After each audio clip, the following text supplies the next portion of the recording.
Hello, അസ്സാം വലൈക്കും. Welcome back to my channel. എന്താണ് എല്ലാവരെയും വിശേഷങ്ങൾ? എല്ലാവർക്കും സുഖമല്ലേ? എൻ്റെ ചാനൽ ആദ്യമായിട്ട് കാണുന്നവരാണെങ്കിൽ ഒന്ന് സബ്സ്ക്രൈബ് ചെയ്ത് സപ്പോർട്ട് ചെയ്യുക. വീഡിയോ ഫുള്ളായിട്ട് കാണുക. ഇന്ന് നമ്മൾ വന്നിട്ടുള്ളത് ഒരു വെറൈറ്റി കടല കൊണ്ടൊരു ചട്നി ആയിട്ടാണ് വന്നിട്ടുള്ളത്. അതിനായിട്ട് ഒരു അരക്കപ്പ് കടലയാണ് എടുത്തിട്ടുള്ളത്, ചെറിയ കപ്പിന്.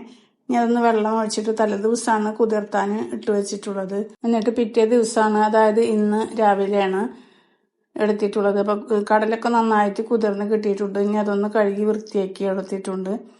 അപ്പൊ അതെല്ലാം കഴുകി വൃത്തിയാക്കി എടുത്ത ശേഷം അതിലേക്ക് ഒരു സ്വല്പം വെള്ളം ഒഴിച്ചിട്ട് ഒന്ന് വേവിച്ചെടുക്കാം.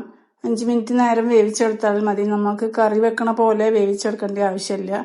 ചെറുതായിട്ടൊന്ന് വെന്ത് കിട്ടിയാൽ മതി. അത് മൂടി വെച്ചിട്ട് ചെറുതായിട്ടൊന്ന് വെന്ത് കിട്ടിയിട്ടുണ്ട്. ഇനി അതൊന്ന് അതിന്റെ വെള്ളമൊക്കെ ഒന്ന് മാറ്റിയെടുക്കാം. ചെറുതായിട്ട് വേവായി കിട്ടിയിട്ടുള്ളൂ, കൂടുതലാവരുത്. അപ്പൊ ചട്നിക്ക് ടേസ്റ്റ് കിട്ടില്ല അധികം വെന്ത് കഴിഞ്ഞാൽ. ഇനി അതൊന്നും മാറ്റി വെക്കുന്നുണ്ട്, വെള്ളമൊക്കെ കളഞ്ഞിട്ട്. ഇനി എന്താ ചട്നിക്ക് വേണ്ടിയ സാധനങ്ങളാണ്: കടലുണ്ട്, ഇഞ്ചി, വെളുത്തുള്ളി, തേങ്ങ, പച്ചമുളക്, പുതിനയില ഒക്കെ വേണം. അപ്പൊ ഈ കാര്യങ്ങളൊക്കെയാണ് ഇതിലേക്ക് ആവശ്യമുള്ളത്. അപ്പോൾ കടല വേവിച്ച് വെച്ചതാണ്. ഇനി അത് മിക്സിയുടെ ജാറിലിട്ടിട്ടൊന്ന് അരച്ചെടുക്കാനായിട്ടാണ്. അപ്പൊ അതിലേക്ക് കടല ഇട്ട് കൊടുത്തിട്ടുണ്ട്, ഒരു അരമുറി തേങ്ങ ഇട്ട് കൊടുത്തിട്ടുണ്ട്. അതുപോലെ തന്നെ ഒരു ബൗള് പുതിനയില എടുത്തിട്ടുണ്ട്. 3 പച്ചമുളകാണ്, എരിവിനനുസരിച്ച് പച്ചമുളക് ഇട്ട് കൊടുത്താൽ മതി. പിന്നെ ചെറിയ ഉള്ളിയും ഇഞ്ചിയും കൂടെ ഇട്ട് കൊടുക്കുന്നുണ്ട്. പാകത്തിന് ഉപ്പിട്ട് കൊടുക്കുന്നുണ്ട്. പിന്നെ ഒരു അരക്കപ്പ് വെള്ളം ഒഴിച്ചു കൊടുക്കുന്നുണ്ട്. കൂടുതലാവണ്ട. കട്ടി വേണമെങ്കിൽ അങ്ങനെ വെള്ളം കുറച്ചിട്ട് അങ്ങനെയും അടിച്ചെടുക്കാം.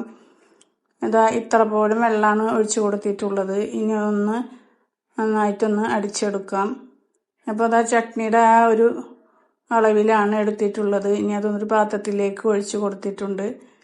ഇനി അതൊന്ന് താളിക്കാനായിട്ടൊരു പാൻ വെച്ച് കൊടുത്തിട്ടുണ്ട് സ്റ്റവില്.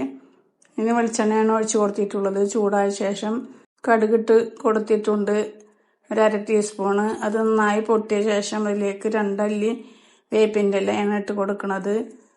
ഒരു 4 ഉണക്കമുളകും എടുത്തിട്ടുണ്ട്, അത് കട്ട് ചെയ്തിട്ട് അതും ഇട്ട് കൊടുക്കുന്നുണ്ട്. നല്ല രുചിയാണ് ഇങ്ങനെ ഉണ്ടാക്കി കഴിക്കാൻ.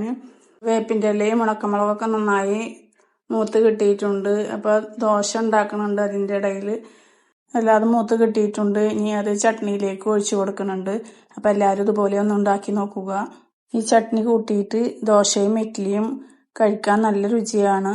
അപ്പോൾ വീഡിയോ വീഡിയോ ഇഷ്ടപ്പെട്ടാൽ ലൈക്ക് ചെയ്യാനും ഷെയർ ചെയ്യാനും സബ്സ്ക്രൈബ് ചെയ്യാനും കമൻറ്റ് ചെയ്യാനും മറക്കരുത്. വീഡിയോ ആദ്യമായിട്ട് കാണുന്നവരാണെങ്കിൽ ഒന്ന് സബ്സ്ക്രൈബ് ചെയ്ത് സപ്പോർട്ട് ചെയ്യുക. വീഡിയോ ഫുള്ളായിട്ട് കാണുക. ഇനി മറ്റൊരു വീഡിയോയുമായിട്ട് വരാം.